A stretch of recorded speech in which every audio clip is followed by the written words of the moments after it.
talk. I'm gonna give you my favorite President Trump story. This is my #1 favorite of all time.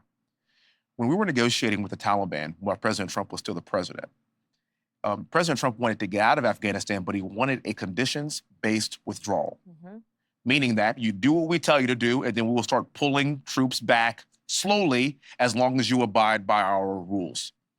It's President Trump and Mike Pompeo, and they are talking to Taliban leadership in the room, and they had one translator in the room.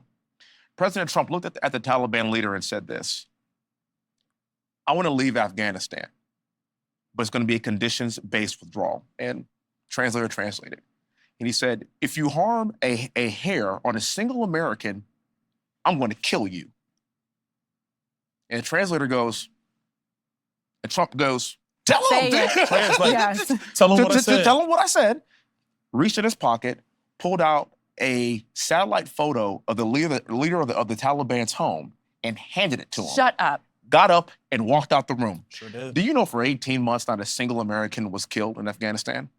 You told me in a previous interview that you told the leader of the Taliban, before you ever talked about any withdrawal, any planned withdrawal, you said to me that in no uncertain terms, you would obliterate him if he dared not to follow every dotted I, cross T, comma, period. Abdul, I did. Had a conversation, had a number of conversations. And didn't you at one point tell him, I know exactly where you are, and give him the exact coordinates where he was? No, I sent him a picture of his house.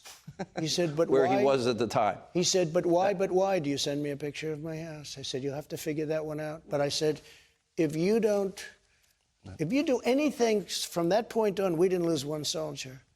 I said, if you do anything, we're going to hit you harder than any country has ever been hit. He said, I understand, Your Excellency.